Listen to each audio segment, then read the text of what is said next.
अभी तक दूसरे देशों से भारत में सोना इंपोर्ट करने में भारी मात्रा में विदेशी मुद्रा खर्च करनी पड़ती थी, जिसके कारण भारत की विदेशी मुद्रा तेजी के साथ कम होती जा रही थी। लेकिन फाइनली अब ऐसे बड़े देश का साथ मिल चुका है, वह भारत को भारी मात्रा में सोना देने के लिए तैयार है। अगर ध्यान दे तो मालदीव एक छोटा सा देश होकर भी चीन से हाथ मिला रहा है, अपना फैसला लेता जा रहा है। वहीं दूसरी तरफ भारत के साथ ऐसे बड़े देश हाथ मिला रहे हैं, जिससे आगे चलकर भारत को काफी फायदा होने वाला है। पूरी डेवलपमेंट क्या है इस वीडियो में समझते हैं, लेकिन वीडियो में आगे बढ़ने से पहले भारत को ऐसे देश का साथ मिलने के लिए इस वीडियो को एक लाइक करके चैनल को सब्सक्राइब जरूर कीजिएगा, जिससे हमारी नई वीडियो सबसे पहले आपको मिल सकेगी। असल में हुआ यह है कि भारत को एक ऐसे देश का साथ मिल चुका है जो देश भारत को भारी मात्रा में सोना देने के लिए तैयार है। अभी तक भारत की विदेशी मुद्रा सोने को इम्पोर्ट करने में खर्च हो जाती थी, अब उसे भारत की इकोनॉमी डेवलपमेंट में खर्च किया जाएगा। दोस्तों, हम बात कर रहे हैं यूएई की, यानी संयुक्त अरब अमीरात की। और आप इस बात को जानते होंगे, यूएई के साथ भारत के रिश्ते पहले से ही काफी अच्छे रहे हैं, जहां पर कुछ दिनों पहले सऊदी अरब और कतर जैसे देश मिलकर कच्चे तेल और गैस की कीमतों को बढ़ाने में लगे हुए थे, जिससे भारत सस्ते दामों में कच्चा तेल इंपोर्ट न कर पाए। वही यूएई ने आगे आकर भारत की मदद की, जिसमें यूएई ने भारत को पिछले साल दिसंबर में सीधे रुपए में कच्चे तेल का एक्सपोर्ट किया था। यूएई ने भारत को सोना एक्सपोर्ट की नई डील की फाइनल कर लिया है। और कमाल की बात यह है, भारत ने कच्चा तेल को इंपोर्ट करने के लिए सीधे रुपए में ट्रेड किया है। इस तरह सोना इंपोर्ट के लिए सीधे रुपए में ट्रेड किया जा रहा है, जिससे हम बहुत बड़ी फॉरेन रेवेन्यू को बचा सकते हैं। लेकिन अब यूएई रुपए के बदले सोना देने के लिए तैयार है, इसके लिए एग्रीमेंट साइन किया जा चुका है। कुल मिलाकर भारतीय रुपए भी ग्लोबल मार्केट में अपनी जगह बनाना शुरू कर चुका है। और यूएई के अलावा कई सारे ऐसे देश हैं जो भारत से सीधे रुपए में ट्रेड करने के लिए तैयार है। देखा जाए तो भारत में सोना इंपॉर्टेंट हर साल बढ़ता ही जा रहा है, जिसमें पिछले साल 160% की बढ़ोतरी हुई है सोने में, और यह साल दर साल बढ़ता ही जा रहा है।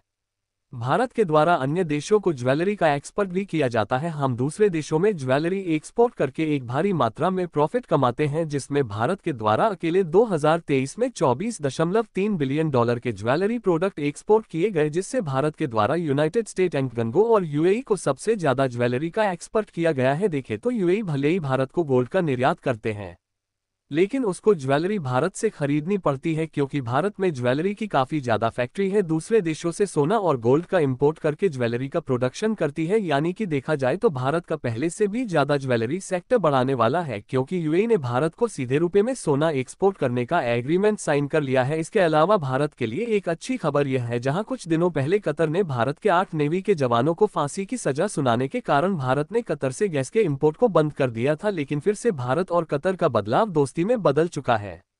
कतर भारत को दूसरे देशों के अपेक्षा कम दाम में लिक्विड नेचुरल गैस एक्सपोर्ट करना चाहता। वैसे देखा जाए तो भारत में पहले से ही एलएनजी की काफी ज्यादा रिक्वायरमेंट है, जिससे भारत के लिए ये काफी कामगार साबित हो सकता है। और जिस तेजी के साथ भारत में एलएनजी की रिक्वायरमेंट बढ़ रही है, इसका अंदाजा आप इसी बात से लगा सकते हैं कि हमने पिछले साल $13.7 बिलियन नेचुरल गैस को इंपोर्ट किया है, जिसमें भारत की पेट्रोल लेट्रन ने सबसे ज्यादा दूसरे देशों से खरीदा है।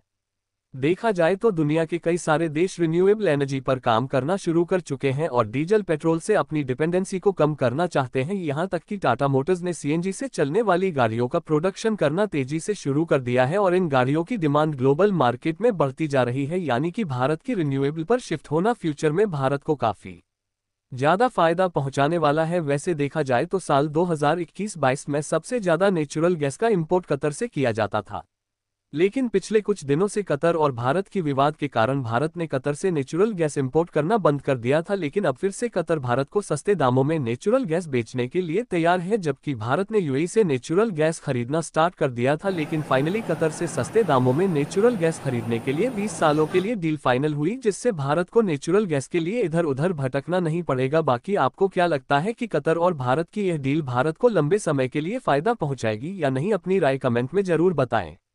और भारत का रुपए ग्लोबल मार्केट में अपनी जगह बनाता जा रहा है, उसके लिए इस वीडियो को एक लाइक जरूर करें और अपने मित्रों तक शेयर करें, ताकि उन्हें भी जानकारी मिल सके। और भी नॉलेज वाली वीडियो देखने के लिए चैनल को सब्सक्राइब जरूर करें।